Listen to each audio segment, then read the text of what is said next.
I'm Lisa Olson. Together with Shelley Gordon, we created a nonprofit last year called Rose America. It stands for Revealing Origin Stories of America.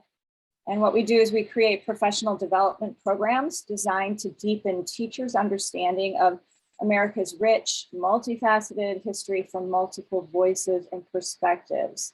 And we work with them to bring this information to their classrooms with sensitivity and respect. And here's my partner, Shelley.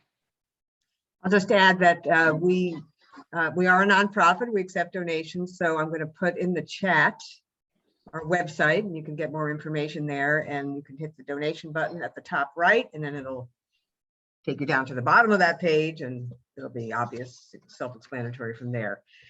So we're here today to introduce the News Literacy Project. So we contacted them, and they graciously offered to lead this webinar. So News Literacy Project is a nonpartisan national education nonprofit that provides programs and resources for educators and the public to teach, learn, and share the abilities needed to be smart, active consumers of news and information, and equal and engaged participants in democracy. Our guest today is John Silva. Raise your hand, John. There he is. And he is the News Literacy Project Senior Director of Professional Training. John joined NLP in March of 2017 with 13 years of experience as a middle and high school social studies teacher with the Chicago Public Schools. First became involved with news literacy in 2014 when his, oops, how'd that happen? All right. When his students engaged in NLP's original classroom program. He's a U.S. Marine Corps veteran and spent several years in corporate telecommunications positions before deciding to become a teacher. Graduated from the University of Illinois at Chicago with a bachelor's degree in the teaching of history. He also has a master's degree in education with a concentration in e-learning from the University of Illinois at Urbana-Champaign. Became a national board certified teacher in 2012. Take it away, John. Okay, thank you.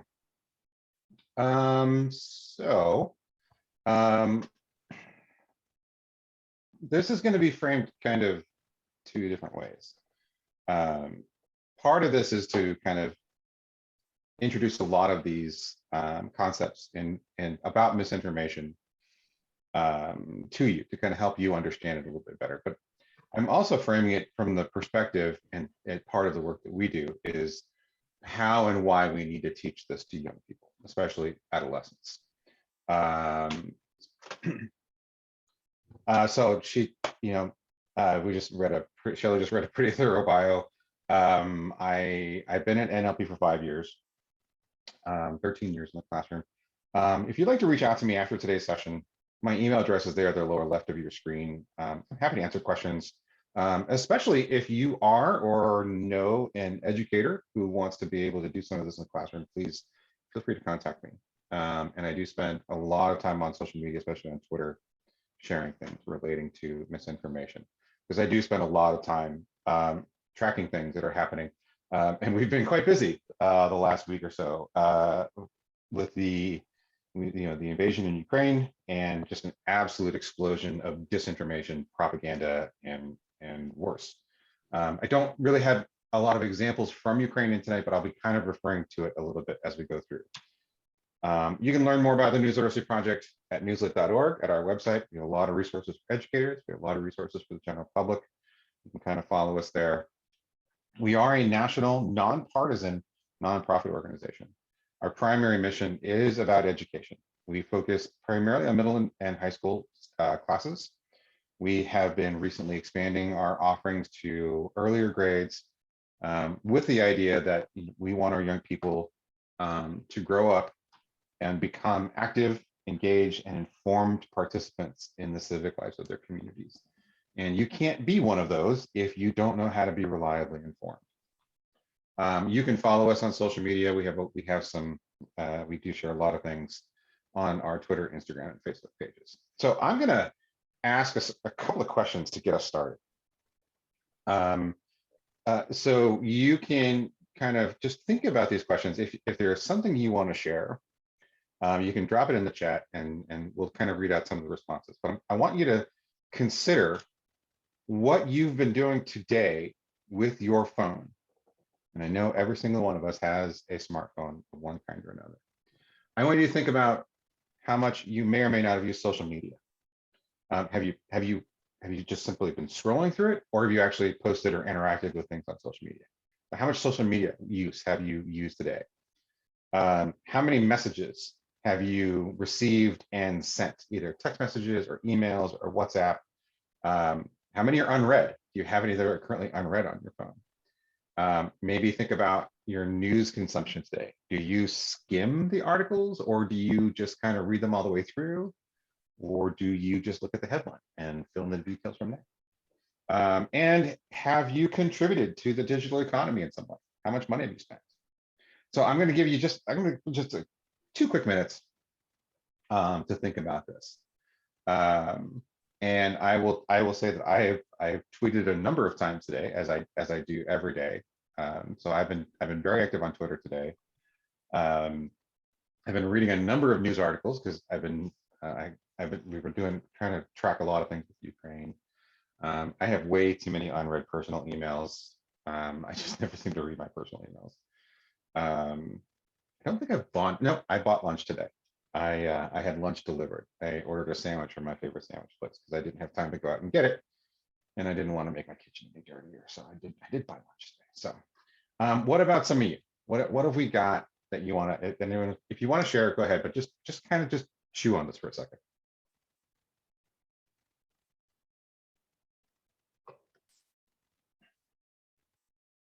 And there's a reason for this, I promise. And you're probably sitting back thinking, I have used either you're one of the extremes. Either you've been so busy with other things that you really haven't been able to pay attention to your phone, or your phone has been in your hand kind of nonstop today. And that kind of highlights why we're having the problems we are. So this is called the Internet Minute. The folks over at Visual Capitalist, they track these trends. And so this is from 2021. This is the most recent version. And basically, this is an average of internet usage on all of these different platforms. And what's interesting, if you go back and look at the previous versions of this chart gets more complicated because each year there are more and more ways that we use our phones that we didn't the year before. And as part of this is obviously pandemic related. We're buying groceries way more often than we used to. Right? We're having things delivered way more often than we used to. We're probably sending and receiving more messages than we used to. We're using video conferencing. But the interesting thing is that there's an overwhelming amount of information that's being sent over the internet. And the people over at Statista actually did some math. And they figured out in 2021, the volume of data was 79 zettabytes. And in just 4 years, that's going to more than double. That is just an unfathomable amount of information. And this highlights kind of the big problem that we're in right now, that there's just so much information. That's the first part. The second part is that the way we are using our phones, especially the way we're using social media, is becoming increasingly passive. We're just scrolling. And we're not really engaging with things. And it's very mindless, and it's more on a kind of emotional level. Like, I will watch something if I kind of feel like watching it. Our social media behaviors, especially, are becoming more and more around echo chambers and filter bubbles. And then the algorithms that are curating that information for us is sort of making this problem compounded, all of which together means that we are more vulnerable to misinformation now than we were even a couple of years ago, which is the main point about why we do this work, is that when we're talking about news literacy, we're talking about being informed, this isn't something that is nice to do or that we should maybe do. We absolutely have to do this. There is a pervasive myth that young people today are digital natives. You've probably heard that term a lot. It is a myth. No one is born with an innate ability to use technology. When we see very small children, effortlessly navigating apps on phones and tablets and things. That's not because that they were born with the ability to do that. It's because the interfaces for these were designed to be as simple and intuitive as possible. And the problem with this overwhelming information landscape, if we don't take clear, concrete steps to prepare young people for how to navigate it, we are putting them at a major disadvantage. And so that's really the core, especially on the education team, my team here at the News Literacy Project. This really is what drives a lot of our work. So when we talk about news literacy, what are we talking about? This is kind of broad, but this is our big objectives. This relates more directly to misinformation, but we need to be able, for ourselves, independently, figure out if the information we are seeing is accurate, and then also determine the credibility of the source of that information. We have to be able to do that for ourselves, and a lot of people don't really know how to do that. When we're talking about being informed, and we want to know what's going on, we have to be able to prioritize news from standards-based news organizations. We have to know what that looks like and what that means. And then one of the ultimate goals of a lot of this is about understanding why free press is so important, and really critical to being informed and really making sure that our democracy functions. So when we talk about this with teachers, and when we try to figure this out, and some of these are related to what we're going to do tonight, we have some things that are really important that we try to do. So these are some things we're going to do this evening. We need to understand what misinformation is and all the different nuances and what it looks like. We need to understand why this is a problem. Why does it spread? Why do people believe it? How does it manipulate us? And who's doing it? Like, who's creating this? Who's doing the manipulating? Who is spreading this? And then how is it that I can be fooled by something? Because we can all be fooled by misinformation, because we are being manipulated and exploited. And we're going to talk a little bit about what that looks like. So let's start at the broadest point of this. When we try to define misinformation, it is a very broad term. And what's really important for understanding this definition at its most basic is that intent is not part of the definition. Intent is completely separate when we're defining misinformation, because really anything that is false or misleading can be considered misinformation. Now, one of the problems with this, and this is also a result of our sort of current political and social climate, is that the term misinformation has been weaponized and politicized and co-opted much the same way that the term fake news was, right? People are using misinformation in a very dismissive way, the sense that, like, I'm not calling something misinformation because I don't think it's true or factual. I'm calling it misinformation because I don't agree with it. I don't like it. It doesn't agree with me. So the misinformation in especially today has become this very politicized term, and it makes it that much more difficult to talk about misinformation. So this is why we teach, vocabulary is so important with this. This is why we try to teach these concepts to young people so they can understand it at a more fundamental level. One really important definition is disinformation. This is actually something that we've been talking a lot about in about the last week with the situation in Ukraine. Disinformation is a very distinct type. It has intent behind it, right? So when we see so-called news articles from sources like Russia Today and Sputnik News, right? A lot of that is simply not true, and it's different types of propaganda, but it is deliberately and knowingly published to try to get us to think that it's real. And that's what disinformation is. So we shouldn't use these terms interchangeably unless we really know what we're talking about, because disinformation has this very clear intent. I'm going to show you an example here to kind of illustrate this. I got a couple of these.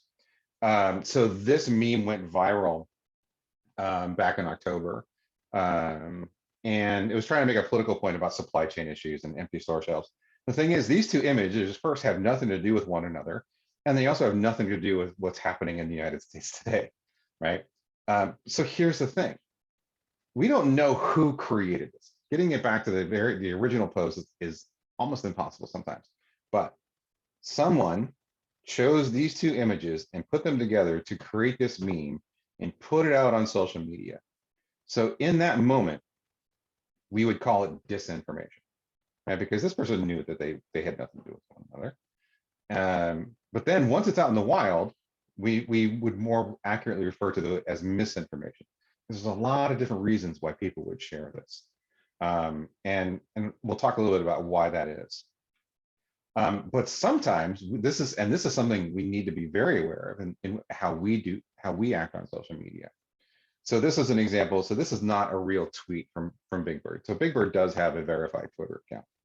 But as you can imagine, Big Bird is not political because Big Bird's a Sesame Street character, right? So somebody created this fake tweet to try to make a political point about Senator Ted Cruz. So it starts off as disinformation, goes viral, people start sharing it all over the place, spreading it as misinformation. But sometimes we might see this. You might reasonably sure that it's not real, but we might share it anyway because we want people either to think that it's real or we want people to like laugh at it or whatever. If you know it's not true and you're sharing it, then you're part of the problem in spreading disinformation. So this is the thing, is this is one of those behaviors that we need to be talking about, is like, you shouldn't share something that's not true, even if you think it's funny or even if you agree with it, right? We shouldn't be sharing these things. There are lots of ways that we can make sort of comments and criticisms about our elected leaders. There's so many different ways that we can do that. We don't have to use false information to really do it. And so as we go deeper into the vocabulary, we need to recognize what the methods are. Like, what does it look like? So we have this taxonomy of 5 types of misinformation. Now, 4 of these we define based on its characteristics and not with intent. The 5th one, just satire, is the only one of these that has intent. And that'll be a little bit more important in a little bit. So one of the first and most common types of misinformation on social media is called manipulated content. This is where someone takes usually an image and they edit some aspect of it to create false information. So anytime you edit an original and you change something about it to make false information, this is what we call manipulated content. So here's the original. So it was actually from a screenshot of a video. The New England Patriots had a mobile vaccine clinic. So somebody took a screenshot and they just edited out that part of the sign, make it say, look, don't forget to donate your children's organs. And it gets spread to social media and then goes viral from there. So just by changing this one little aspect of the sign, we've spread misinformation. It's not just images though. We can do this with videos as well. There were a couple years ago, there were 2 different videos that went viral claiming that Speaker of the House Nancy Pelosi gave a speech while intoxicated. They were real videos, but someone had simply slowed them down to 75%. And in that manipulation, they didn't change the content of what she said, they just slowed it down. And that manipulation created misinformation. The other one that's really, really common is false context.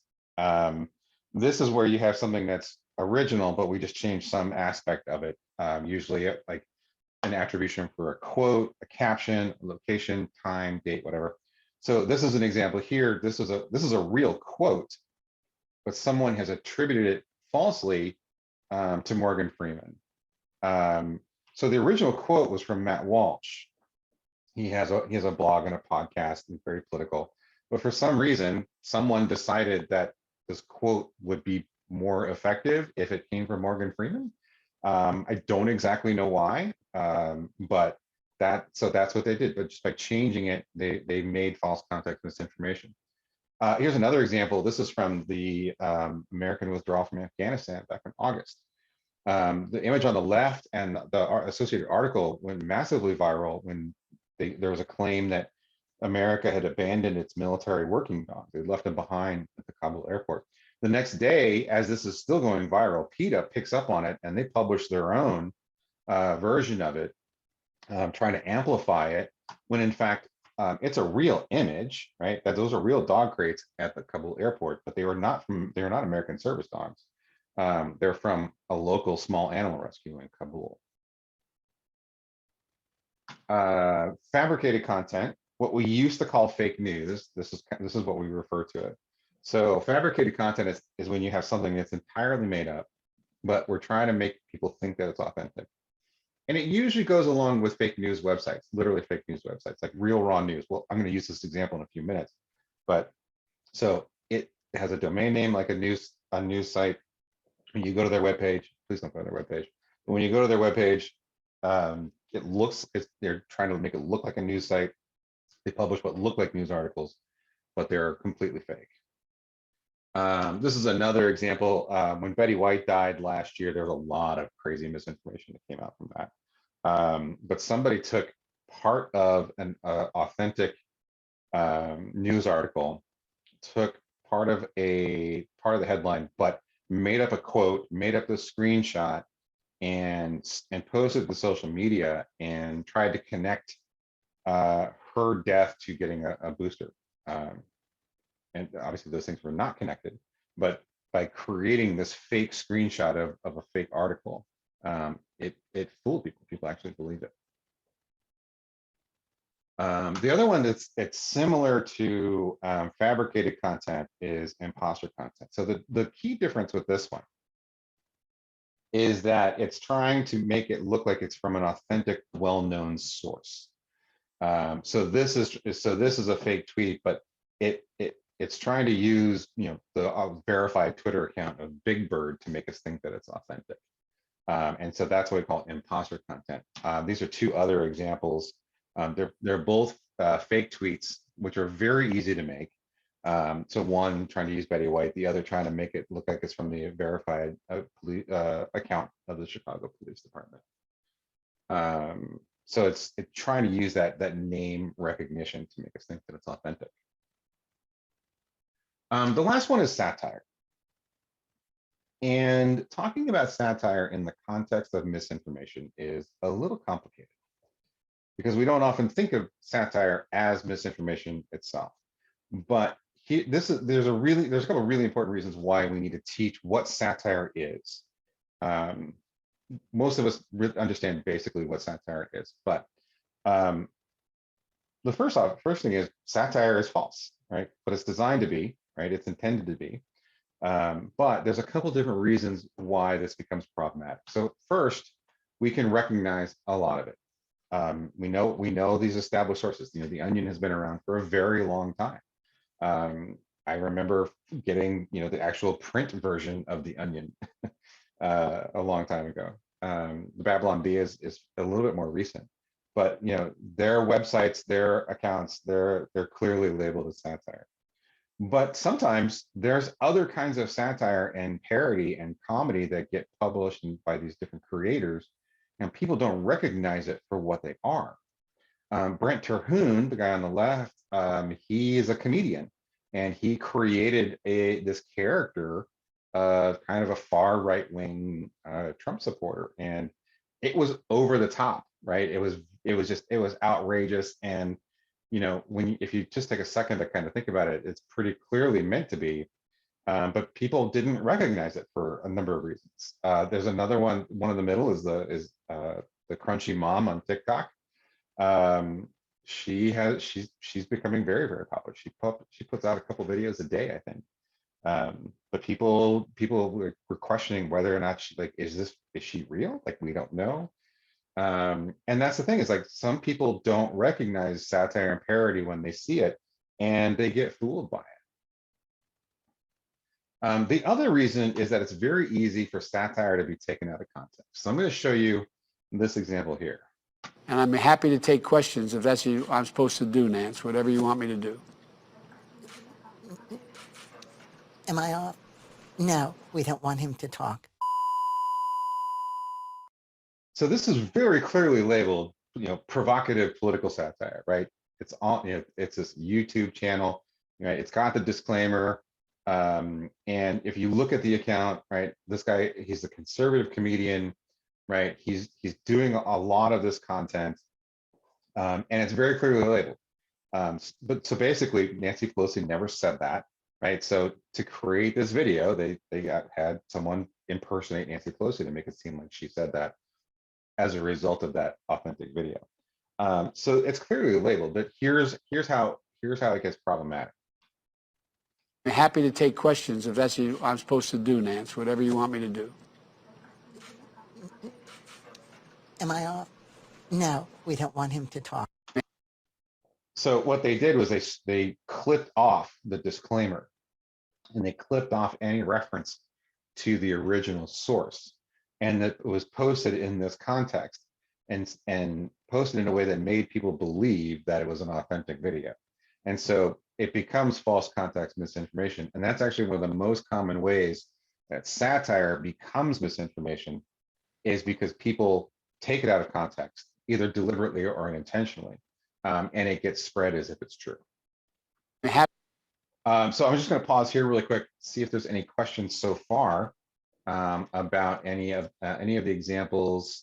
Please feel free to drop it in the chat. And so the thing is that this part of what we're teaching young people is that there are very clear patterns and there's very clear methods that are very common with misinformation. And so we want young people to be able to recognize them. And when you know what they look like and you know what they are, you're better able to recognize it, and that makes you less susceptible to misinformation. Okay, don't see any questions in the chat just yet. So let's keep on. So how do we check this out? How do we verify it if we suspect something might be misinformation? There are 3 key skills that we can all use and practice and that we want to teach to young people. And they're actually fairly simple skills and tools. So the first one that we often don't really think about is observation, is just taking a step and taking a pause and really looking at what we're seeing and questioning what we're seeing, right? So looking at this, like, there are some questions that we can ask about this, right?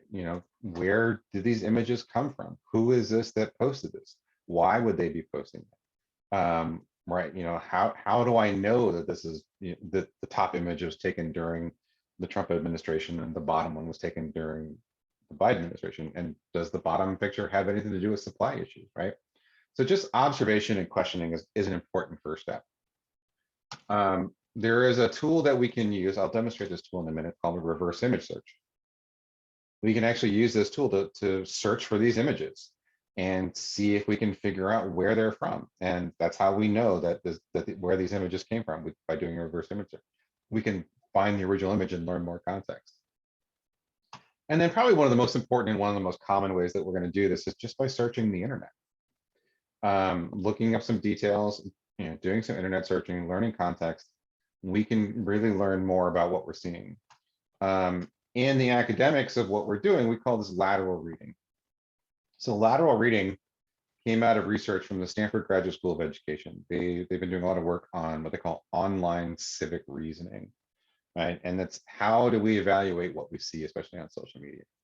And what they learned in their research and seeing how people do this is that the most effective and most efficient way of verifying information is to get off of what you're seeing and just open up a search engine and search for details. Look for other sources, look for other context, and with the goal of being confident in whether what you're seeing is accurate or not. Part of this is what we call click restraint. We want to emphasize, especially with young people, don't just click on the first thing that pops up in your search results. This is something librarians have been trying to hammer home for years, is that you have to look through your search results and see what you're looking for. So I'm going to use this example to demonstrate a little bit of lateral reading. So this is from, his name's Peter McCullough. He claims to be an MD MPH. He has a link to this news article claiming that a Navy pilot crashed and ejected from the aircraft because of a vaccine reaction. And he's using this as evidence to support his claim about something relating to circulatory spike protein and vaccine safety. So this is a little video. It's a screen recording walking you through how I use some lateral reading to investigate this. So this tweet popped up in my feed with an article claiming that a Navy pilot crashed and ejected as a result of a reaction to the vaccine, seemingly the COVID-19 vaccine. And this person, Peter McCullough, is trying to use it to make a link to show evidence about the fact that this was caused by the vaccine and something to do with spike protein. So the fact that this is COVID-19 related and vaccine related, obviously I need to be extra cautious. So I'm going to scroll down a little bit and see what this is telling me. So the first red flag that I notice is that this actually isn't a link to the article. This is just a screenshot. So I don't have the original source. The second thing that I notice is here in the opening sentence, it says throughout the pandemic. That is a major red flag. No reputable news organization would use the word pandemic in this context. And then the source says real raw news. So the fact that this news source is called real raw news makes me very skeptical.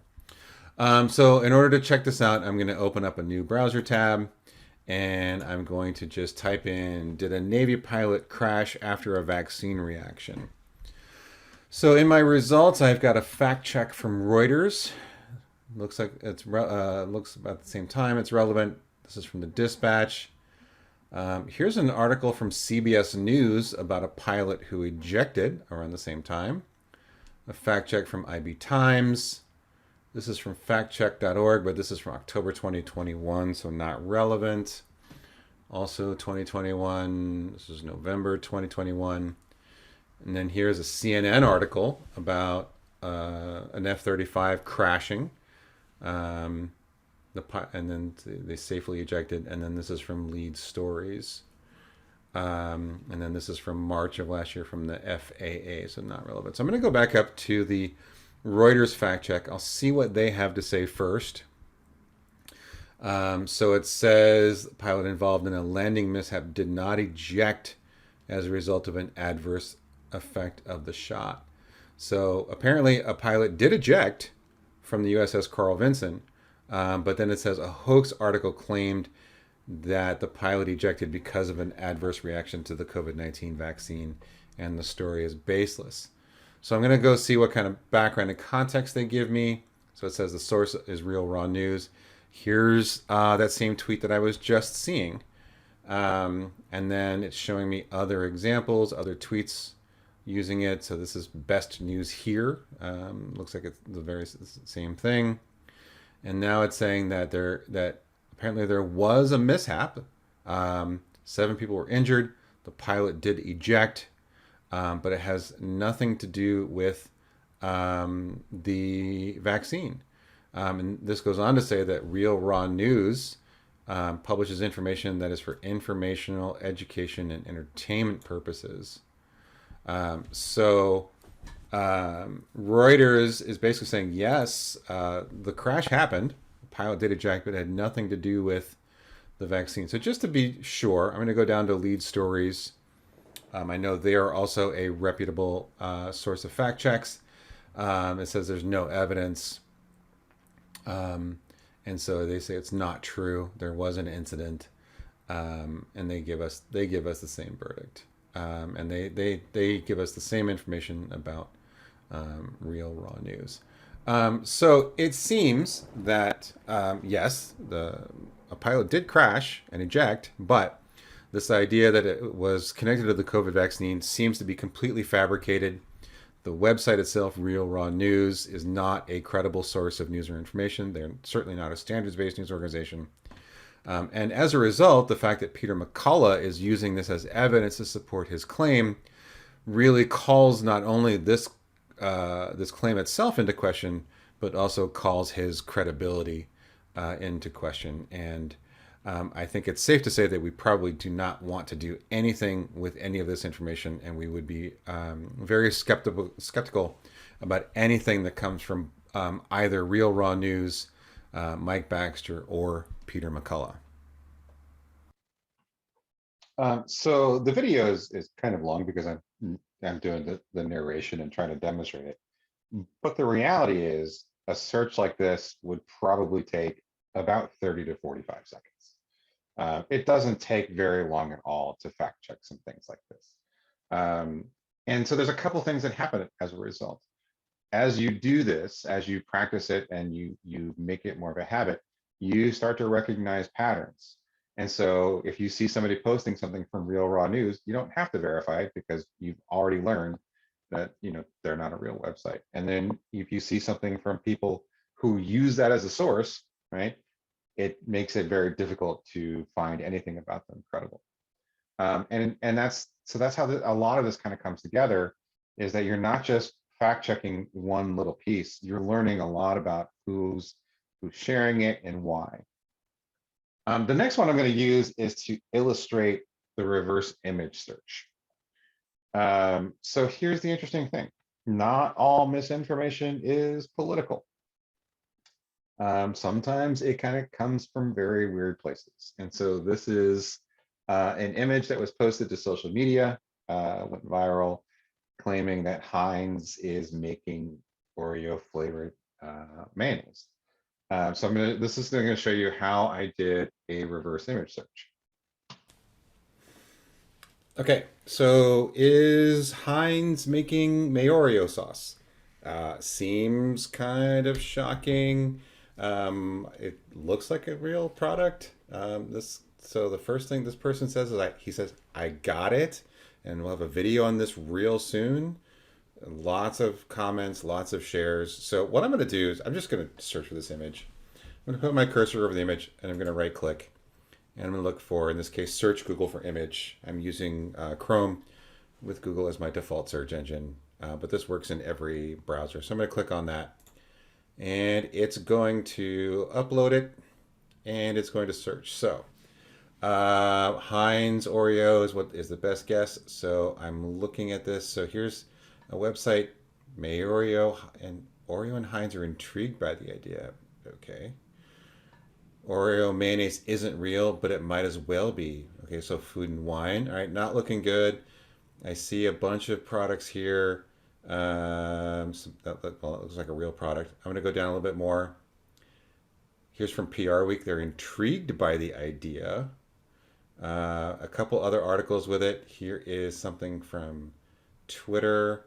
Heinz's Twitter account. So here's a fact check from Snopes. Did they launch a new condiment called Mayorio? So I can go to a number of things. I can go to Snopes. I might actually go to this Food and Wine.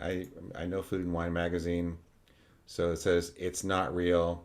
It's a funny photoshopped image of Mayorio sauce. Okay, so Food and Wine says that it's not real. I can go back and go down to that fact check from Snopes. I know who they are. I know they're usually pretty accurate. So I'm going to scroll down. Did they launch a new condiment called Mayorio? It's false. Okay, so it looks like it's pretty thoroughly debunked. Where did it come from? So here's another interesting thing that we can do. We can go back to the original image and we can zoom in. And I'm looking at the label and I notice that there's this thing that says doctor photograph at the top. So using some critical observation, right? I'm looking at it, it looks like, if it's a Photoshop job, it's a really good Photoshop job. But this doctor photograph thing, that's out of place. So I'm going to go back I'm going to go to Google and I'm going to search for doctor photograph. Put it in quotation marks so I find that exact phrase. And I have a Twitter account and I have an Instagram feed. I have this looks like kind of the same hand, kind of the same concept. So I'm just gonna go to this Instagram account and see who Dr. Photograph is.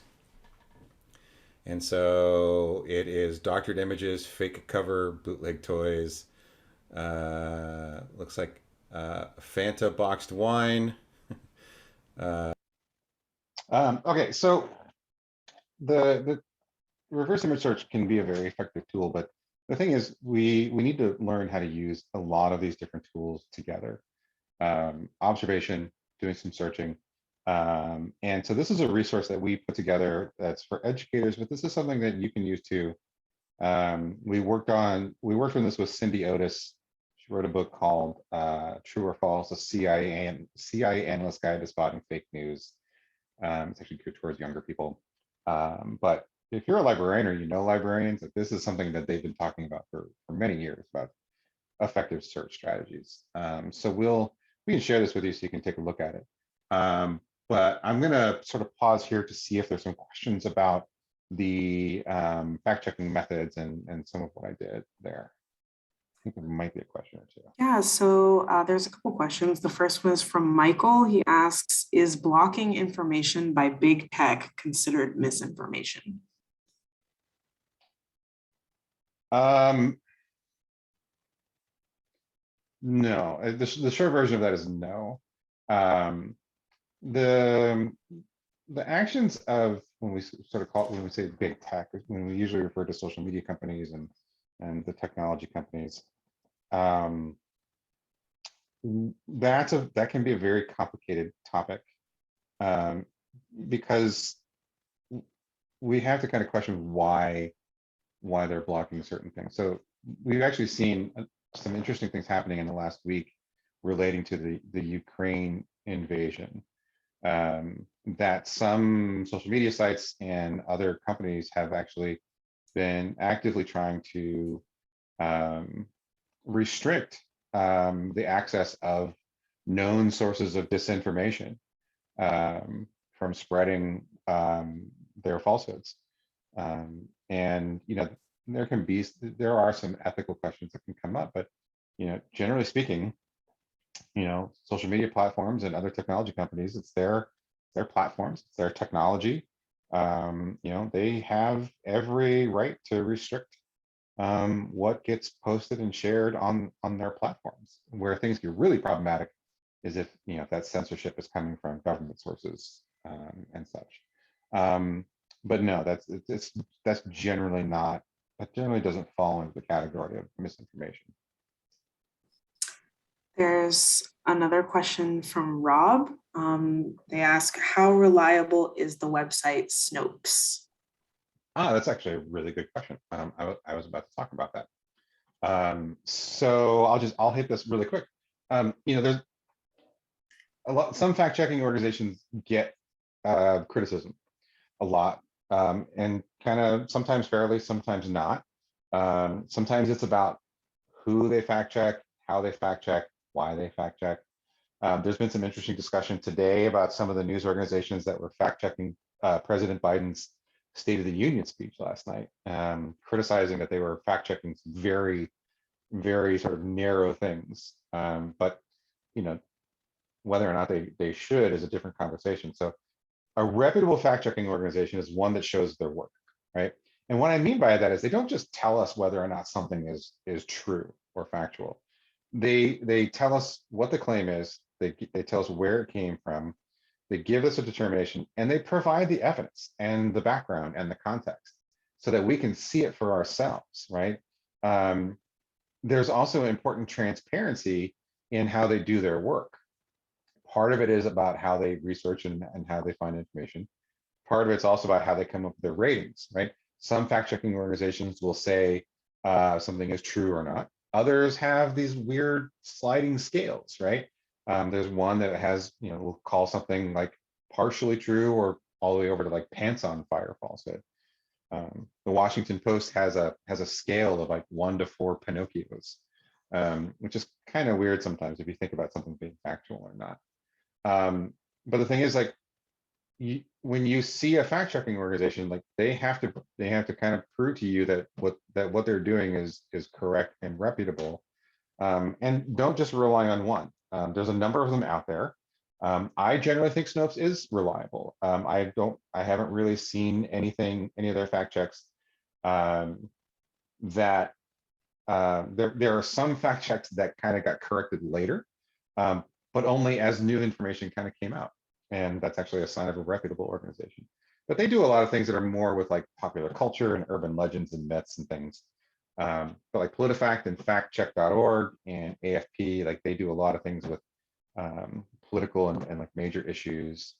And so that's the key thing, is like we want to use more than one fact check, but they have to earn your trust. They have to consistently do quality work for you to be able to sort of trust them first as a source, but then you also have to be critical about what you see every time. Other There's questions? there's two more. The next one is from Shelley. She asks, how do you respond to people who say, how do I know the fact-checking organization is credible?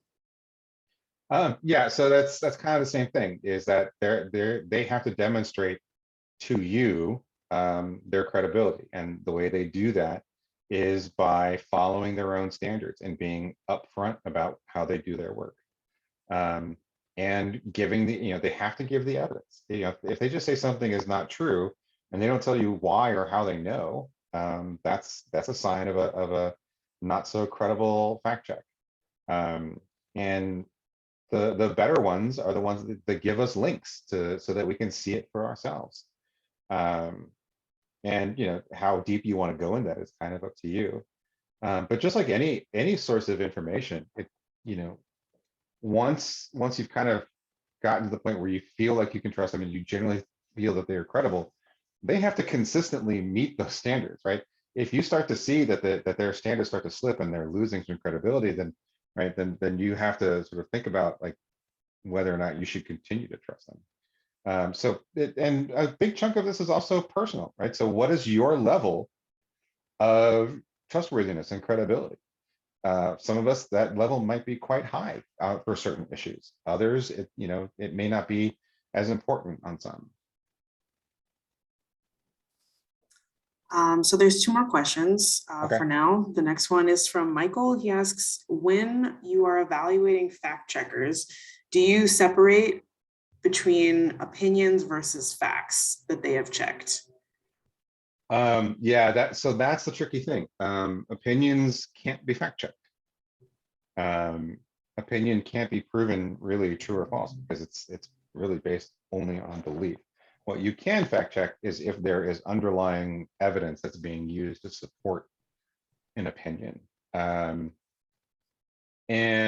yeah, that gets a little tricky sometimes if we're fact checking something a politician said and fact checking something that they claimed. Part of our evaluation has to be like, what exactly are they fact checking, right? Are they fact checking the accuracy of a statement they made? Or are we fact checking kind of the underlying beliefs? And so if you see a fact checking organization that's trying to fact check an opinion or a belief and not like the underlying facts, that can be problematic.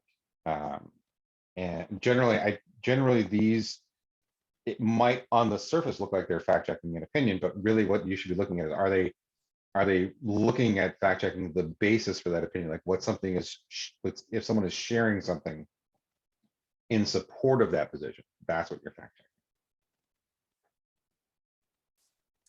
The next question is from Stuart. Stuart says, the interesting distinction between most of us and young people is that they are digital natives and we are not. More often than not, our gut tells us something may not be legitimate, and then many, not all, well-intentioned adults will triangulate or seek verification of a fact. How do we help build our young people's inner gut or spidey sense to detect that something may not be valid? Yeah, so that's where a lot of this simply comes into play, is if we teach about misinformation and we teach news literacy, and an extension of this is also teaching critical thinking. That's how we fine tune those detectors, right? When we learn what critical thinking is, right? When we learn how to critically evaluate information, to critically evaluate an argument, that makes us less susceptible to the manipulation of misinformation. So there are a number of ways that we can sort of criticize education and curriculum in a lot of different ways in the last 15, 20 years. I know from my own experience about how No Child Left Behind and the emphasis on standardized testing changed curriculum, especially in social studies classrooms. And so there's a number of ways that we can look at that, but part of this is that a lot of current curriculum that focuses on teaching critical thinking and teaching this focuses more on sort of more academic sources, right? Like we're teaching kids to evaluate a journal article, to evaluate something from a history book, to evaluate a primary source, right? A lot of it is very academic. And this is where news literacy is coming in, is that we need to bridge the gap to recognize that those same skills need to be taught about and applying it to where most of us are getting our information now and where young people are growing up getting their information, which is predominantly over our phones and predominantly through social media or like group messaging. And so that's really the focus point of a lot of what we're trying to advocate for in teaching news literacy, is that yes, we do need to be able to evaluate things in an academic setting, but those same skills we have to teach a deliberate way to do with everything else. Okay, so I'm going to give you a fact check challenge, and we're going to take just a short break while you do this, because I know we have 2 hours, and I'm going to give you an example, and I'm going to ask you to fact check it for yourself. We're going to take about 5 minutes to do this, right? So here is the example. I will tell you that in general that this is not an authentic image. It has been photoshopped.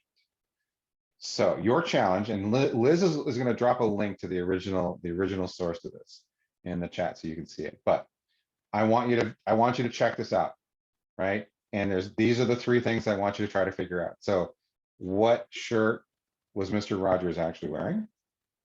So Steve Irwin is not posing with his arm around Mr. Rogers. So who did he originally have his arm around? And then what, if anything, has either been added, altered, removed to this image? And then we'll review in just a few minutes. So let's just take like a quick 5-minute break. I'll leave this up on the screen. If you can drop it in the chat. If not, we'll review it in just a couple minutes. So let's go ahead and just a brief little stretch. Maybe refill your coffee real quick, and then we'll come back.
Come back in a couple minutes.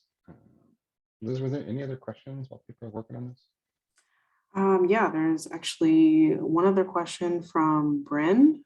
Bryn asks regarding the big tech question that was posed a little while ago.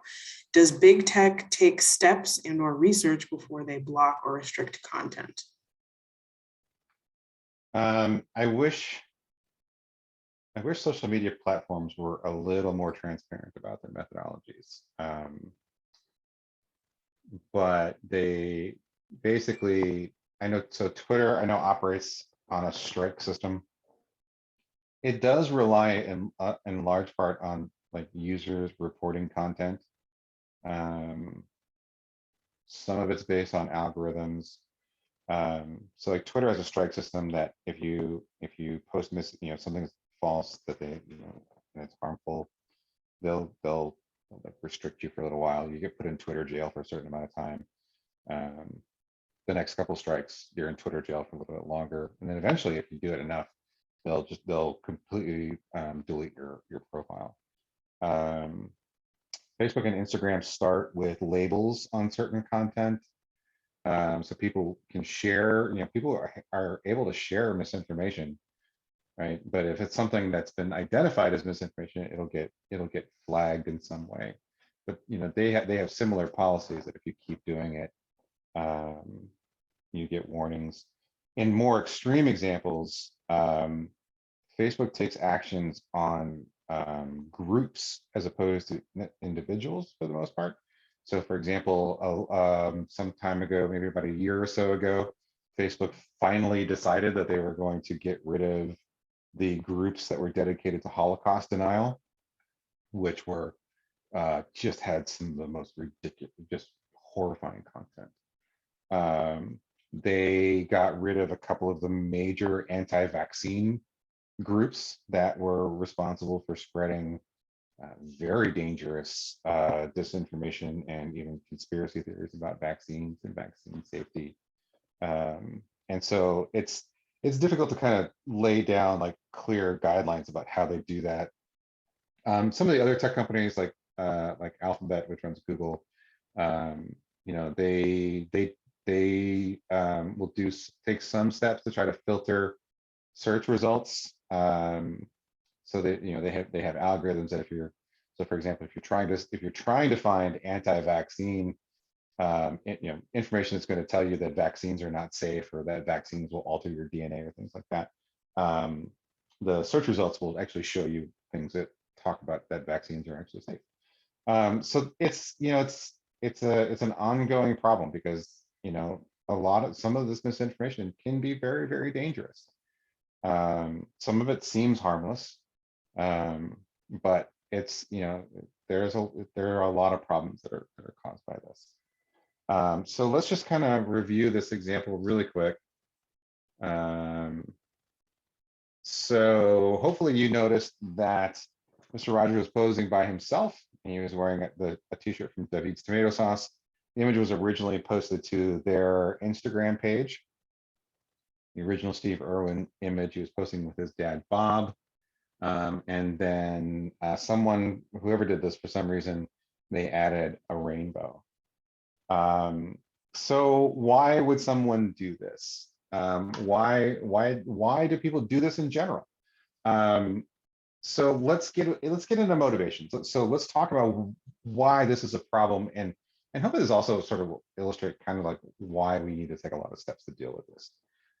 So one of the first things is when we're talking about motivations, we have to be careful if we're trying to frame it as intent, because intent is difficult to really determine sometimes, especially when you consider like when something is going viral on social media. There can be different intentions for different groups of people. Some people share it knowingly, some people share it unknowingly. Some people will share it ironically. Some people will share it because they feel like it's something people should know. But so by trying to reframe it by thinking as intent, or away from intent and thinking it as motivations, it's a really important discussion and can help us get to a better understanding. And the more we understand this, the less susceptible we are. So we sort of define 5 broad motivations. there is often a financial incentive. And the sort of the two most common financial incentives, one is advertising revenue. Some of these websites will churn out this false content because every click generates a little bit of ad revenue, or they're sort of trying to solicit money for something related to the cause. We also see a financial incentive when misinformation is used in like scams, like identity theft scams and things.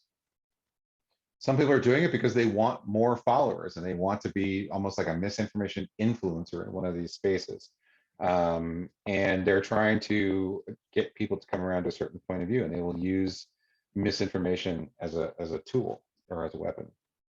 Some people do it because they can. They want to see what kind of reaction they get. We usually call these people trolls, right? They're churning out this content. 4chan is a notorious source for this. And sometimes misinformation just comes out of these places where people are just trying to see if they can fool people. Where it gets really difficult and really problematic is when we see misinformation and disinformation used as a weapon to exploit and increase divisions between people, whether it's about political issues or social issues, trying to drive these wedges and make these wedges bigger. And we're also seeing it as a weapon to erode our trust. One example of this is with the big lie, conspiracy theories, and misinformation about the 2020 election.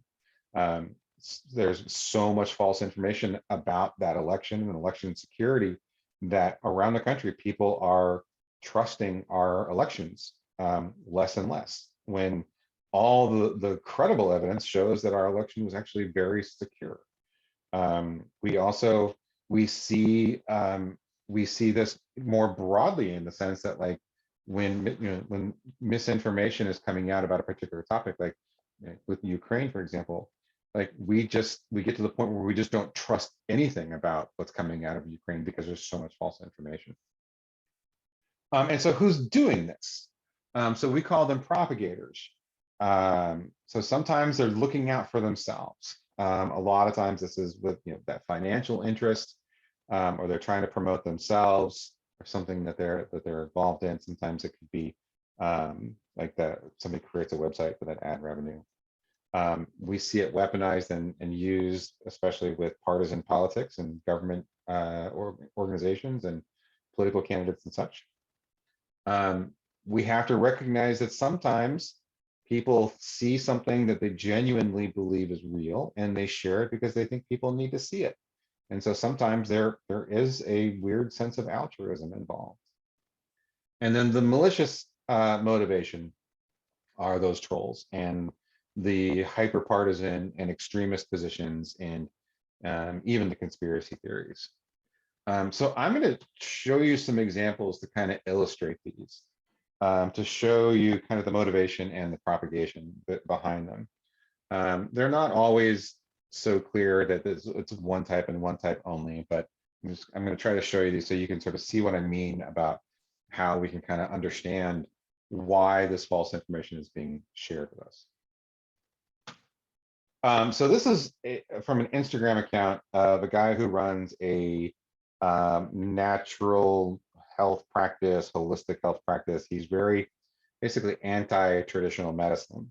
And he has been spreading a lot of, especially COVID and vaccine related misinformation, because he's trying first to get people to not trust science and science-based medicine. And in that, he's trying to get people to come and go to his practice, right? So he offers all sorts of holistic treatments and all of these things, which in and of itself, that's not the problem, right? It's not the problem when people go to a holistic health source, right? If people go to this because that's how they want to try to deal with health issues, right? That's not the problem. The problem is when that practice uses misinformation and disinformation as a way to try to get more people to come around to it, right? It's by eroding this trust in science and science-based medicine. That's really where this becomes problematic. So like the Mr. Rogers and Steve Irwin image, we have some groups that we call engagement bait accounts, right? So this is an account that calls itself Amazing Physics. And so they post this little video clip, which is originally from a TikTok account that posts these sort of comedy videos, right? But Amazing Physics posts this as if it's genuine. And what they're trying to do, first, they're trying to gain followers. They're trying to get more people to like and engage in their content, which can eventually help them monetize the account. But by posting it as authentic content, it creates this source of misinformation. And when you just look at it, if we were going to check this, like I don't need to fact check this, right? I can just look at it by just watching it that like there's no way that little votive candle is going to make that mask float up that high. And it's pretty clearly not true. When we get into group interest, this is where things change a little bit. So this is America's Frontline Doctors. They came around during the sort of when the vaccines are first coming out. Anyway, so they call themselves American Frontline Doctors, and most of them are actually doctors of one kind or another, but very few of them are actually medical doctors.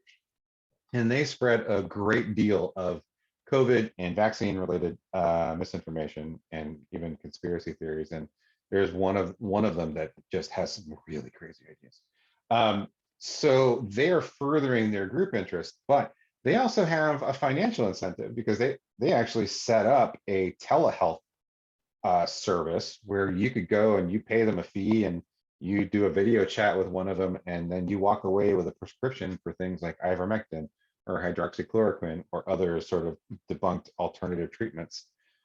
So they're pushing this out there and spreading some very dangerous information, and they're profiting from it.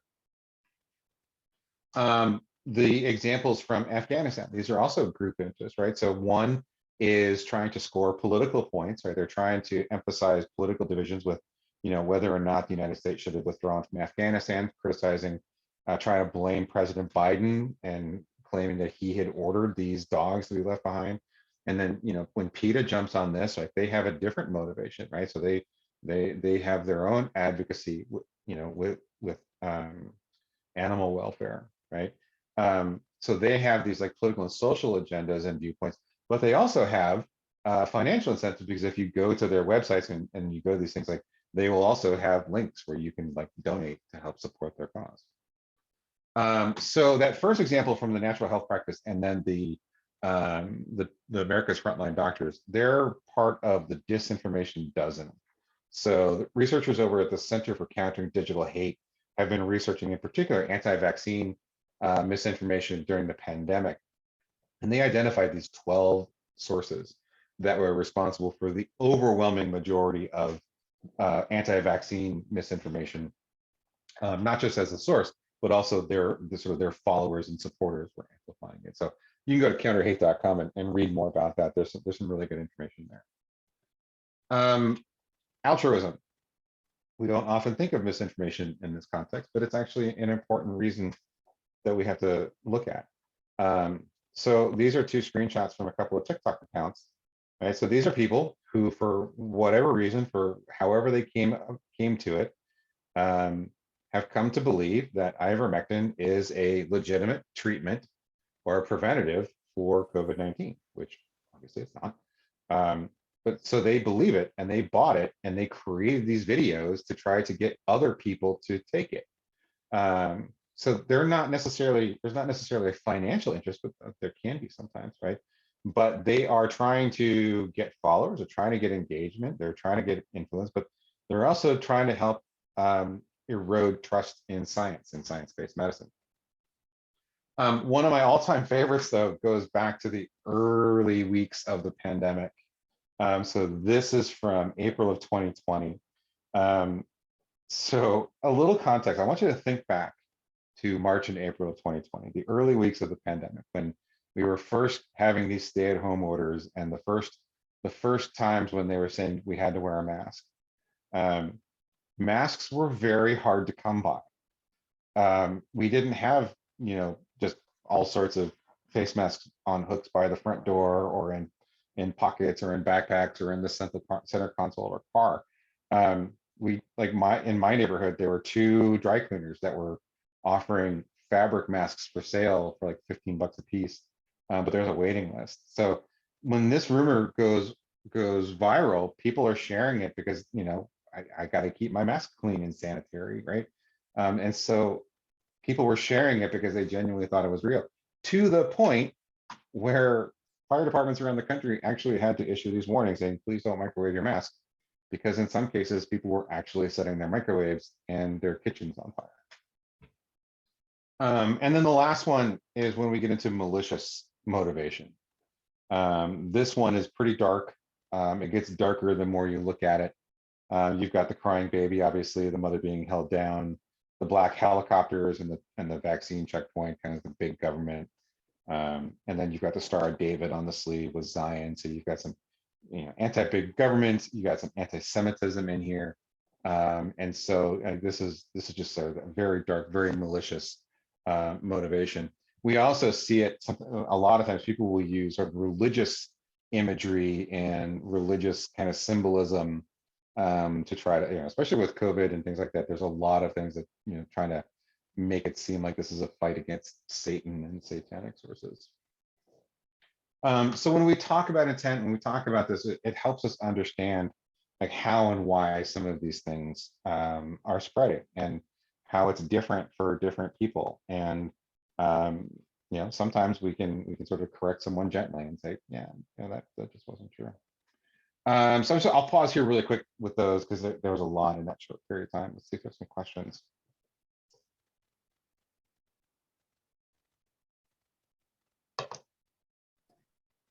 We just got a question in the chat from Stuart. Okay. Stuart asks, how do parents and others balance their own individual thoughts and ideas with those of the greater community, either the city or more specifically SUSD? Misinformation spreads faster than truth. How can we minimize that in our community? So I think the first thing that we have to recognize and really make a priority is that modeling is incredibly important, right? We have to emphasize that if we're going to try to talk about things in a way that emphasizes facts, right, we have to model that, and we have to practice those things and show others. It can get obviously very difficult to have legitimate discourse about some of these issues that affect our communities, which I'm sure you are all very well aware of, because a lot of sort of people's viewpoints on political and social issues are fueled and inflamed by misinformation. And so that it's an incredibly difficult challenge, and it's not unique to any one community or any one issue, because you have people who are talking past each other instead of to each other. And the real disconnect is that both sort of, I hate to say both sides, but sort of both major viewpoints genuinely believe that they are right.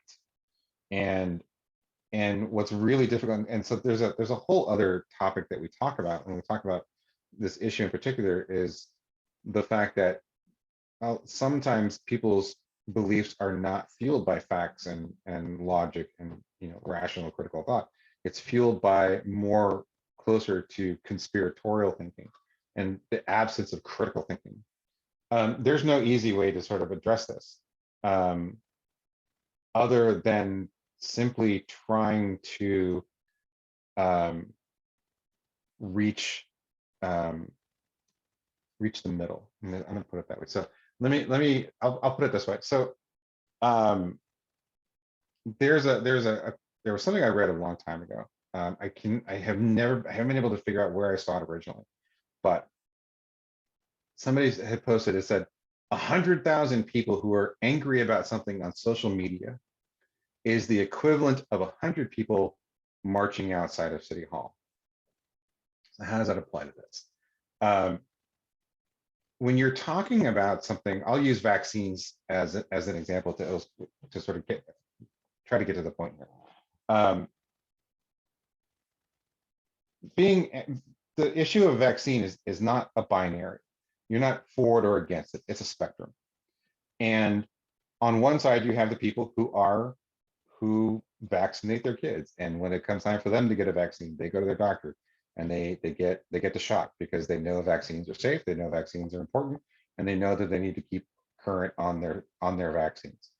And then you get into vaccine hesitancy, right? There are some people who generally will get vaccinated, but maybe they won't get a flu shot this year because I don't know about the flu shot. I got a nasty cold last year. I don't know that I want to do that again. Right. And then you go further and further to the other end, and eventually you come to the full-on anti-vaxxers, right? The people who are vaccines are bad, vaccines cause all sorts of terrible things, and all the misinformation and conspiracy theories, right? So the problem is that the people at that extreme, the ones who are most anti-vaccine, they are the most vocal. And they not only are vocal, they are active advocates for their positions, right? And they are a very small minority of this. But what makes them seem like they have a larger voice is because the rest of us on the other end of the spectrum, we're not out here every day, all day, talking about vaccines, trying to make sure, we're doing it more, but like generally, like, we don't spend our time every day trying to promote people getting vaccinated, right? We accept it, and it's just known. Right. So when we're talking about some of these issues, we don't want to target the people that are on that extreme end because they are a relatively small but very vocal minority. So we have to think about who's in that middle range of the spectrum, right? So who are those people who might have some questions, they might have some skepticism. Those are the people that you want to reach because they're the ones that they can be persuaded, right? They can accept answers to their questions. And they can accept evidence that is factual, and they can recognize when something is easily proven false, right? So that's the thing when you're advocating for something, and if advocacy is part of your mission, right? There's always going to be those people at the very far end of the spectrum that you're never going to change their minds because they are just too deep in it, and it has become very deeply internalized. It's part of their identity, and nothing you can say or do will change their minds. But there is a much larger group of people that are in the middle range of that spectrum that you probably can reach. That was a very long answer. I hope that got to the kind of the core of what you were asking.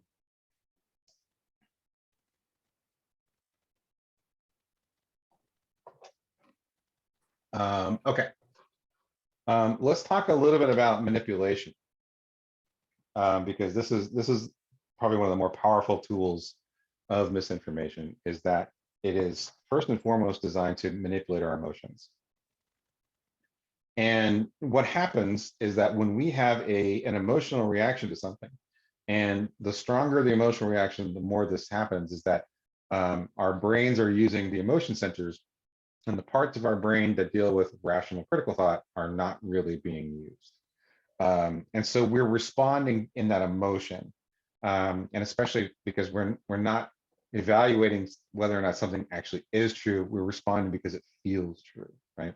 Young people are very vulnerable to this, which is why we really need to talk about this, because if you've ever sort of studied anything about human brain development, the parts of the brain that deal with rational critical thought and sort of weighing consequences in long-term, sort of critical thought, those parts of the brains aren't fully developed. It's the last part to develop in about the early to mid-20s.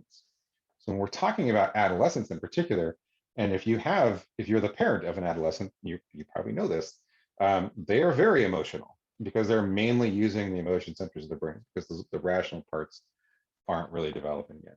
And the younger they are, the more true that is. And any emotion can actually be used against us. With a lot of political and social misinformation, we do see a lot of things with anger and fear, but sometimes it can be like humor. Like we might laugh at something and believe that it's real. Like we might see that Mr. Rogers and Steve Irwin picture and just like, oh wow, that's really cool, and we might share it without thinking about it. But different people have different emotional reactions to the same misinformation, right?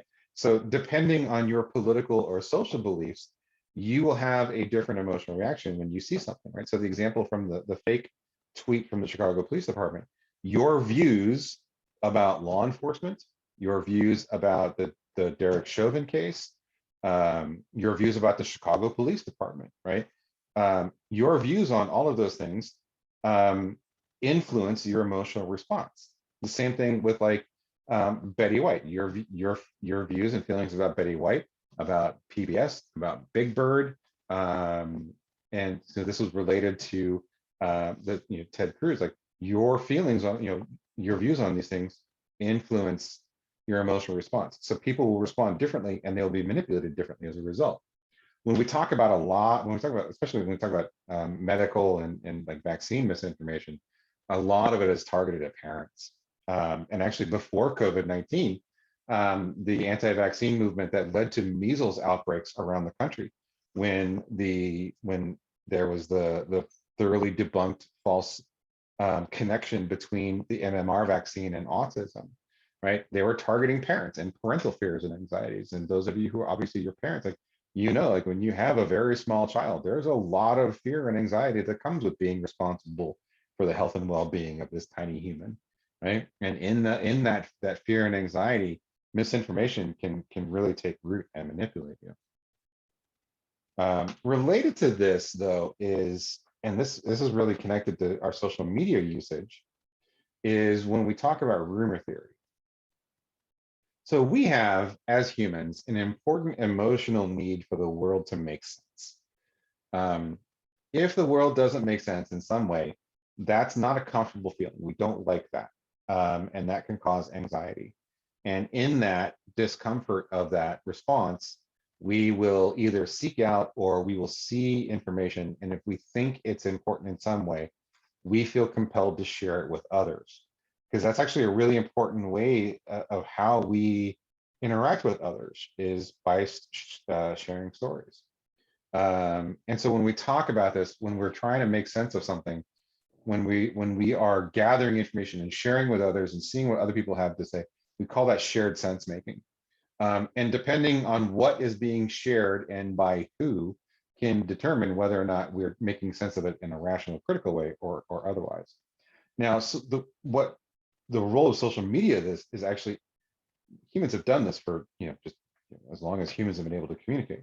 But social media has actually added a layer to this, in the sense that first, social media has in a way kind of conditioned us to share things that we wouldn't otherwise share before, right? If we think about all the things that we share on social media now, we never would have shared things like that before, right?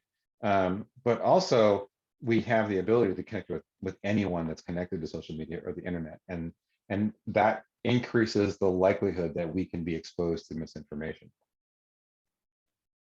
Okay, the other piece has to do with cognitive biases. So this is where we get a little deeper into some psychology, but there's some really important cognitive biases that we need to be aware of, because this is the other way that we can very easily be manipulated into false belief. Right? Because there are just ways that our brains work. There are ways that our brains process information that can be exploited and sort of twisted to make us think something is true when it's not.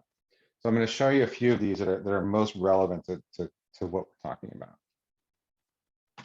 about. The first is anytime we have a deep-seated cynical belief.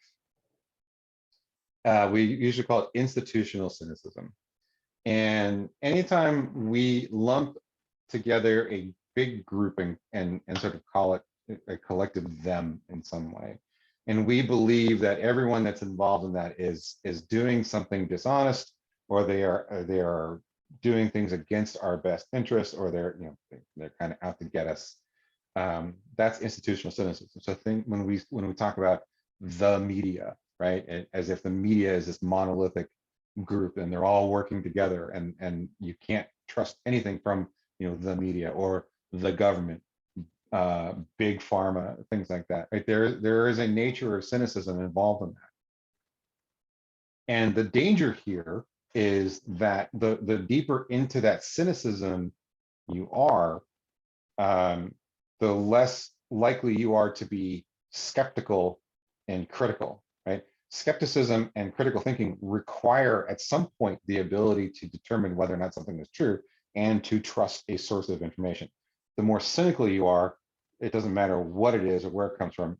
If it's whatever in that cynicism, you're just not going to believe it. And so we see it in a lot of different cases. Like there's a lot, we have these, especially like right now, and in the last several years, this cynical belief about big pharma. That's one that's very common. Big government, right? And there are legitimate reasons why there's lots of ways that we can criticize the pharmaceutical industry, right? We could talk about price gouging. We could talk about the availability of certain medications and treatments or otherwise, right? There are legitimate ways that we can criticize some of these groups. But when we sort of say that we can't trust anything from them, when it's this big, more broad viewpoint, that's where things get really, really complicated. So in a lot of this is understanding the difference between like, why the hell does insulin cost so much, right? And talking about like that, like the pricing of prescription medicines and a lot of those things, right? And maybe the government's role in that, health insurance. There's lots of ways that we can have legitimate criticisms. But if we just say you can't trust anything from them, right? Because they're just out to get us, they're just out to make money. That's a deeply cynical viewpoint. And that's what we want to edge away from, right? We want to edge away from cynicism whenever we can and try to get to a more critical way to say like, okay, yeah, I can criticize you for this, but like, I have to make sure that those criticisms have some basis with evidence and rational critical thought. One of the ones that's most common, and this is something we are all vulnerable to, we have all done this at one time or another, is confirmation bias. Very simply put, if I have a belief and I read something that supports or reinforces that belief, I am likely to accept it without questioning, right? Also, if I see something that conflicts with my belief or contradicts it, I'm likely to reject it because I like it when things confirm my belief. I like it when things agree with me. That feels good. And so that's what confirmation bias is. There's a great example that came up recently regarding Wordle. I don't know if any of you play Wordle. I know I have like, I know I played it pretty much every day, and I have like 3 different group chats going where we're sharing the results. But anyway, Wordle came around, and then the New York Times bought them, and there was basically like people's like Wordle got harder. And so here's how that happened. So Wordle was this little independent game. The backstory: this guy, his partner, really loved word games, and so he created this word game, and it exploded, and people loved it because it was simple, it was fun. It didn't take a lot of time. But then the announcement came that the New York Times was buying Wordle, and that made people really, really upset. But what was interesting about that is that people weren't angry at the guy who sold Wordle. They were angry at the New York Times for buying Wordle, which is also kind of fascinating when you think about that, right? But so people are angry. We have very strong feelings about this change, right? And then after the announcement comes out, we struggle with a few words, right? Maybe it takes us 4 or 5 tries. Maybe we don't guess one at all, right? And now like, oh my God, it got harder. The New York Times made Wordle harder, right? And then somebody's like, okay, no, they actually didn't. And there's a number of articles you can go out and read about this where people actually looked at the source code, and what they actually found was that the New York Times did make a change. They removed 6 words, and they changed like 2 or 3 others, right? So in effect, they actually made it a little bit easier. Although I'm going to say the inclusion of the word rupee the other day was kind of messed up, but then people reject it. No, I don't care what you say. I believe it. I think it's harder, and the New York Times did it. And so that's the thing. Like we have this emotional connection to something, and it's very easy for us to kind of be convinced of something that's not true. The same thing is involved when we fall for satire or parody, right? And when we have, if I see something and it aligns with something that I believe, when I see an over-the-top parody of something and it aligns with my political viewpoint, then I'm just going to accept it and laugh at it and move on without really thinking about it. The last one is motivated reasoning. So if confirmation bias is this idea that if I see something, I accept it, motivated reasoning is where I'm going to go out and look for more things that confirm my belief. So what motivated reasoning is, it's It is a conclusion in search of confirming evidence, which is the opposite of real research. It's the opposite of critical thinking, right? So I am going out to find anything and everything that will support my belief, right? So there's this belief that 5G systems were spreading COVID-19, and somebody went out, they were trying to prove it, and they found that apparently some of this equipment for this this communications tower has the name Delta on it. Oh, Delta was one of the variants. Clearly, this is proof that 5G spreads COVID. But more recently, so this is actually it's kind of a funny. I don't know if people really believe this one or not. But there's been some really weird things that people have been putting together about the situation in Ukraine and the combination of the colors of the Ukrainian flag. And people are kind of pulling all sorts of weird things together, trying to make these beliefs stick, right? So that, like using like the things from the Masons, going back to like, is that dress blue or gold, using connections to the logo of the Los Angeles Rams and winning the Super Bowl, right?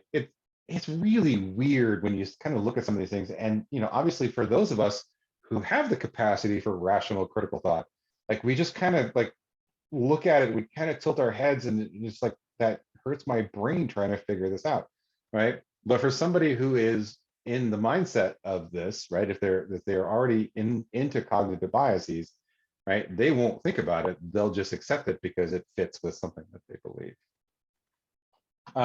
So the thing is, this is an important point, is that we all kind of do this from time to time, unintentionally for the most part, right? But because our brains are designed to recognize patterns, right? We see patterns all the time. We see coincidences.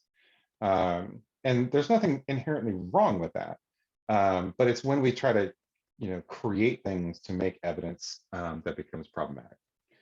So one big question that I get a lot, and I like to address this, especially when I'm talking to adults, is that people say like, it feels exhausting. Like I don't legitimately think I can check absolutely everything. The good news is you don't have to, right? There's so much information that we literally can't check everything. What's important to know is when you should. So I will say, if you're going to share something on social media, you have to remember that that is your reputation on the line, right? So if you're going to share something to social media, you need to verify it first, because you don't want to be the person that people kind of laugh at behind their screens because you shared something that wasn't true, right? So if you're going to share something, maybe it's on social media, maybe you're sending something out to the group chat, whatever, you have to verify it before you share it. If you're going to take a piece of information because you were trying to make a decision on something, right? Or you're trying to figure out what you may or may not believe about something, before you incorporate that into that thought process, you have to verify it. And then if you're having a strong emotional reaction to something, and it's bothering you, and you should check it to sort of determine, like, what is it that I'm reacting to? And so that's one of the habits that we want to build in young people, is like, first you have to know how to check things, and then you have to know when. And so there's some really important things, and again, these are all things that we can practice ourselves. So I have one other resource that I'll share. Liz will hopefully has the link to this. We have an infographic that we published recently. This is for the general public. We call it 7 Steps for Staying Sharp Online. These cover some of the things I've already talked about tonight. But I think this is something I talk about a lot, but just the pause. If I could sprinkle some magic pixie dust and make one change to social media, I would make it so that when something pops up on your feed, you are prevented from liking, sharing, or commented on something for at least 60 seconds. I think one of the biggest problems we have with the spread of misinformation is that it is so easy to quickly share something and contribute to the spread. So that pause is so important, because what that pause does is it allows your brain a moment to sort of calm down the emotional response and let that critical rational part of your brain kick in. Figure out what look at your sources, and then try to figure out, like, if there's an issue that you care about, like, who are the experts? Like, who are the people that are actually doing the work on this issue or in this field? Who are the respected voices? Don't just take the information from whoever's posting about it, right? You don't know necessarily who they are, but if you can identify the experts, right? The academics, the officials, the people who have dedicated parts of their professional lives to an issue. Try to figure out who they are. I think the other one, please don't engage with trolls, because the trolls are not going to change their mind. They're not going to stop what they're doing. They thrive off of your reaction. They want more. And then we can talk a bit more about conspiratorial thinking a bit later.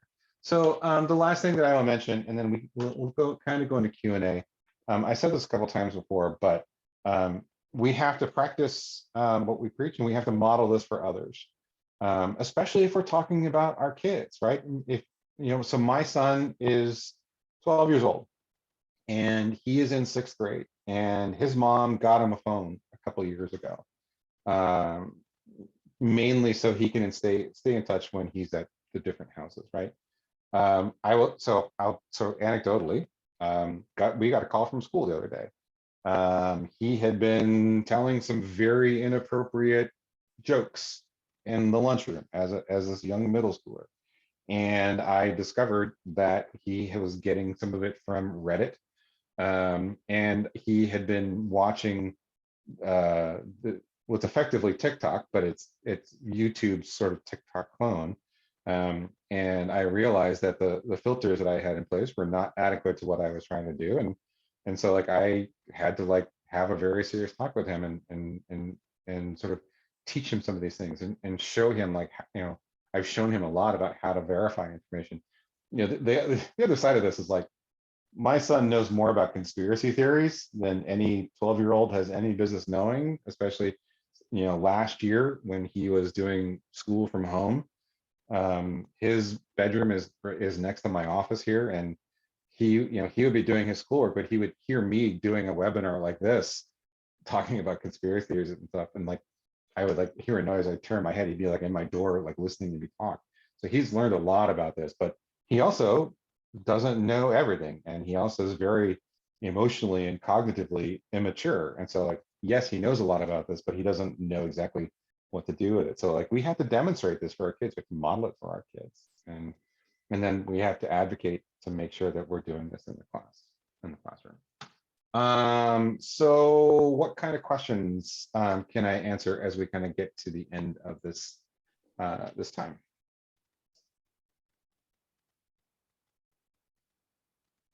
I have something to say about my experience with misinformation online. It would be about 5 years ago, I had trolls that were constantly on my feed.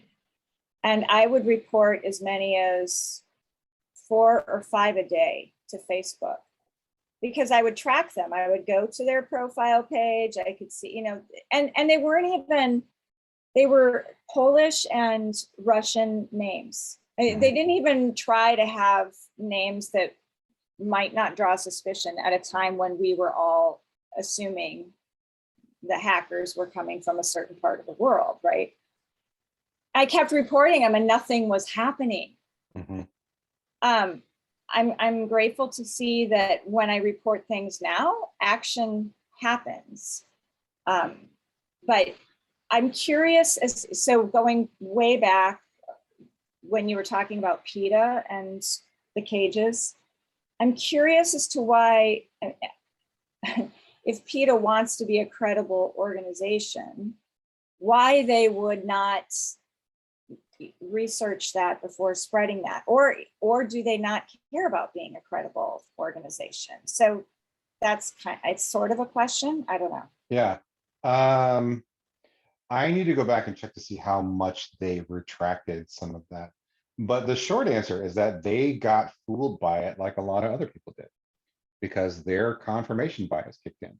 right? And the stronger you believe in something, the easier it is to manipulate your confirmation bias, right? It's like the people who are most active with PETA are very strongly involved. Like for them, that is like one of the most important things that they do with their work and their lives, right? And so when they see something like that that fits so clearly into what they're trying to advocate for, right?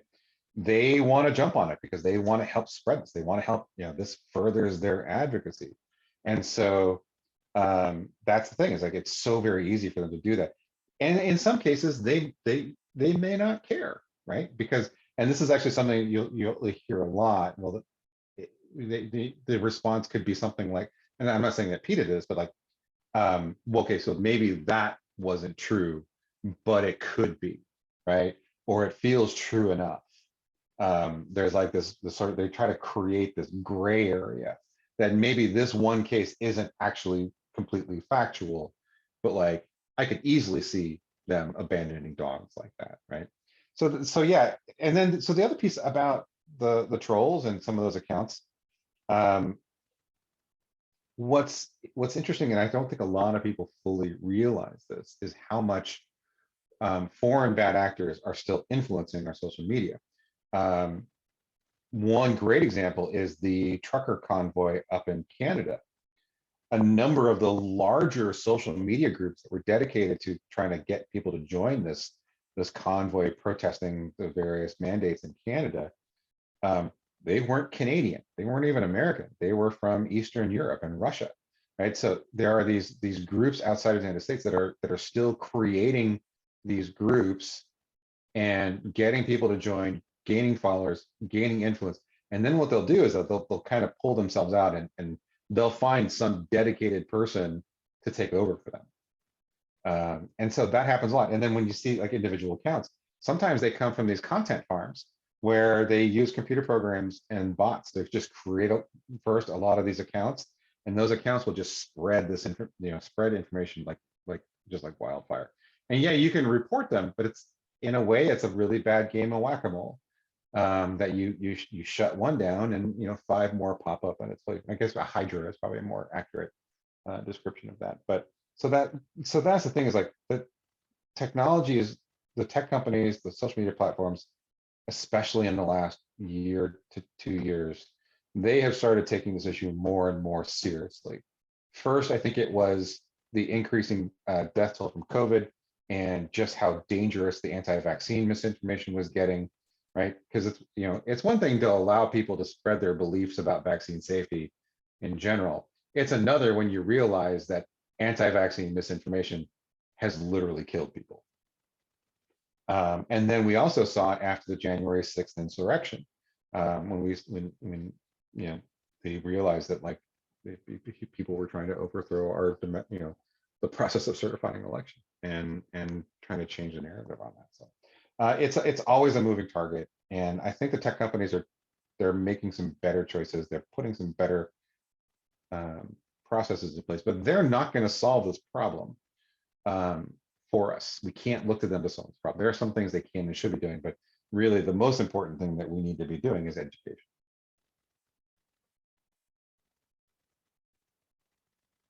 Other questions? I might have just thought about this, but it would have been great to do some kind of role play. Like I was, this is an example, although,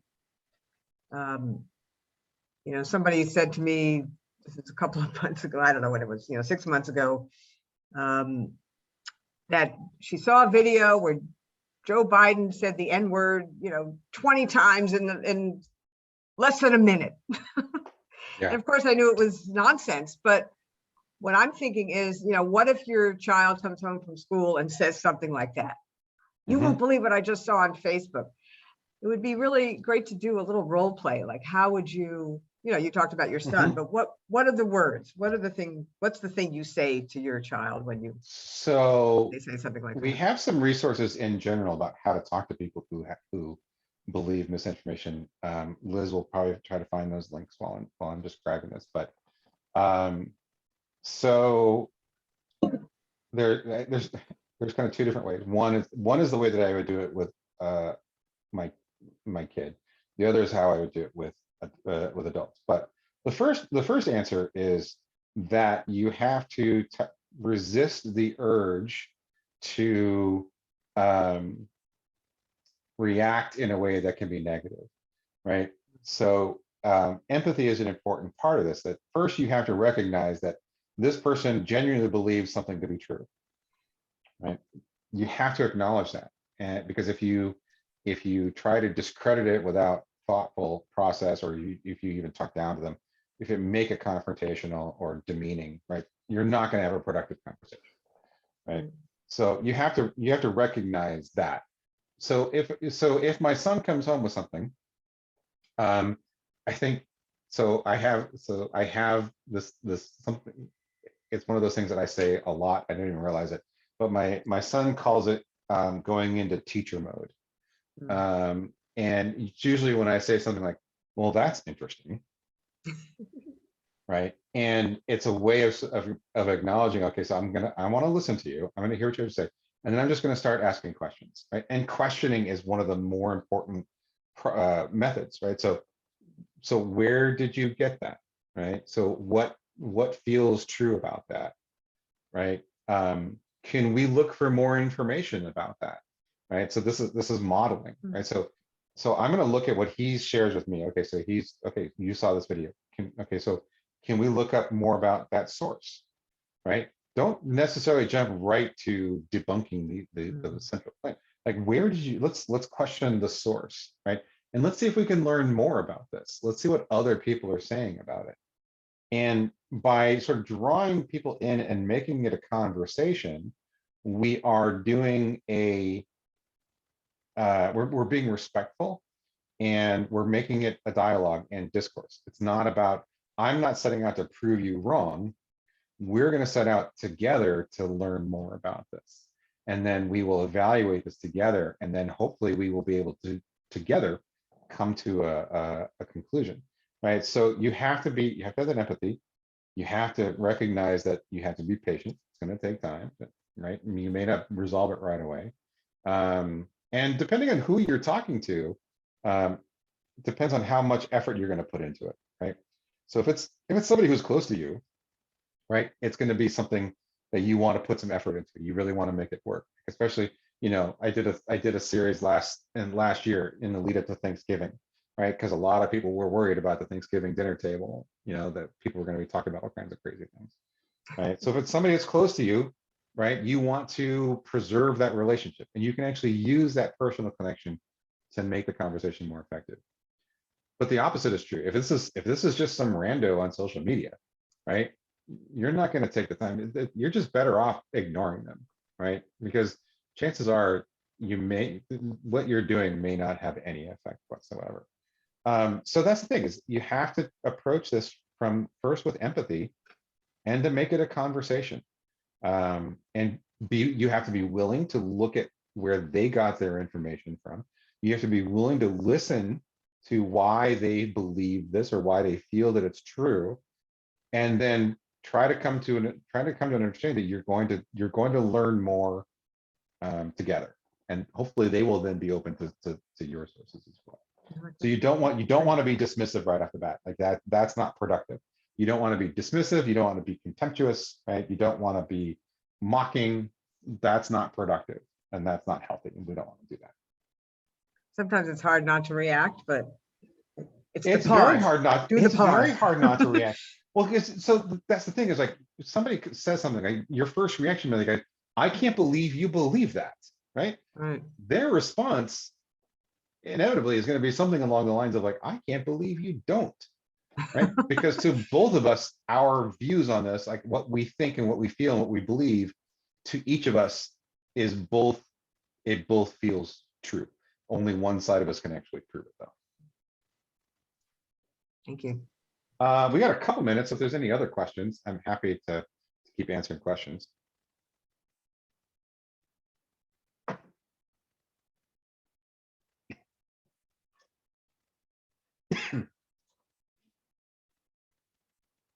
So Liz has been dropping some links in the chat. Hopefully, we'll be able to send out some additional links after this. I forgot to mention this at the beginning, but if I will send a PDF copy of these slides in case anyone would like to sort of review them, go through them. I send it as a PDF because the PowerPoint file itself is actually quite large, because as you know, there's a lot of media content in these slides. That's great. Thank you. So are there questions? If not, we can kind of start to wrap this up and we can go into our evenings, and I can go see about making myself some dinner. I'm very glad to have been able to do this tonight. I'm hoping that you found this to be informative and hopefully gave you some things to think about and maybe some ways of approaching this and what you're trying to do, especially you know, the work that you're doing at Rose America, but hopefully also those of you, you know, the parents, you know, hopefully you realize just how important this type of education is.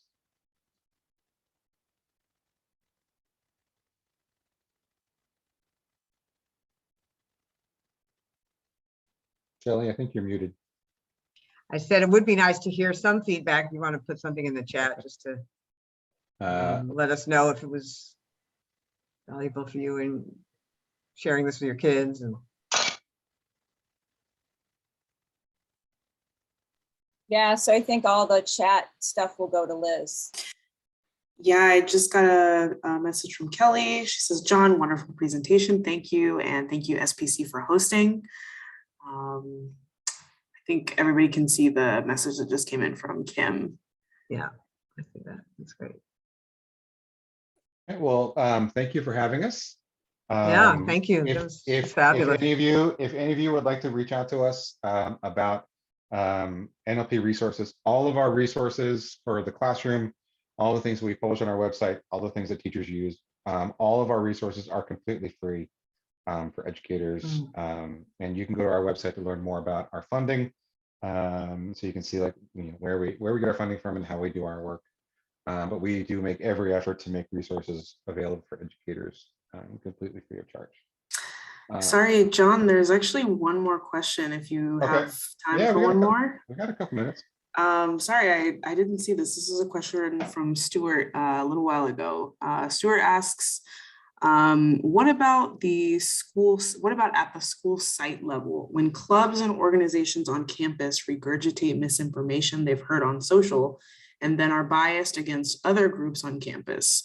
How do parents, teachers, and administrations navigate this when most of the impetus starts off campus?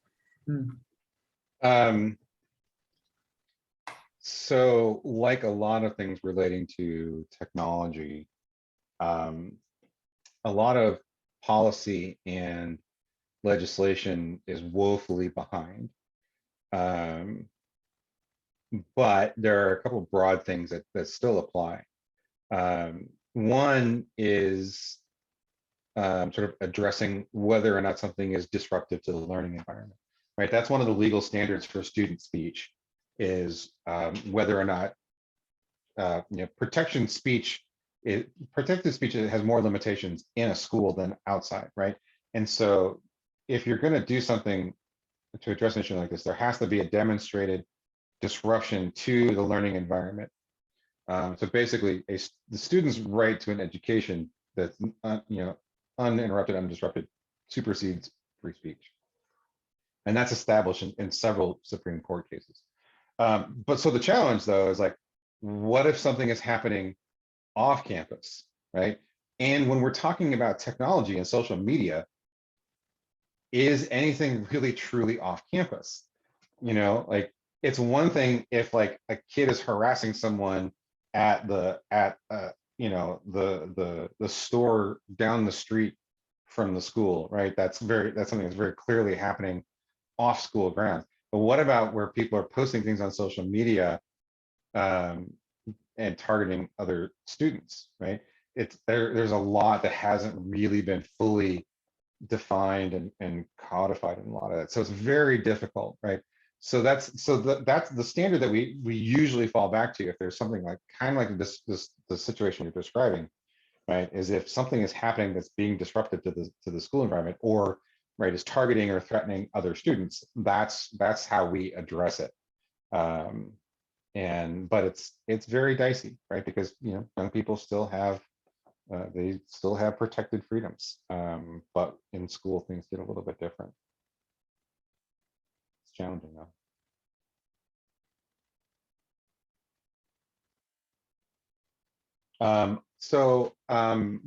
We'll send out my email address a bit later if anybody wants to follow up directly with a question after the fact. I'll drop my email address in the chat really quick so everybody can see it. Please feel free to email me directly. I'm happy to answer questions or keep the conversation going if you like to sort of really go deeper on some of these things. And I try to answer them as best I can, but obviously we're a little bit limited in time. So thank you very much for having us tonight. I'm really glad that. I was going to say, do you present to schools directly, or is it strictly? Oh no, teachers? most of the work that I do is with educators. So Okay. Liz and I are we run our professional learning programs, where we teach, not only do we teach the concepts to educators, but we also teach them ways of integrating it into the classroom and how to teach it. So our primary mission is working with educators. Okay. We have been increasing our programs and outreach to adult populations. Actually, we did a series with AARP recently. We have another one coming up later this month with them. We're doing something with Rotary International later this month.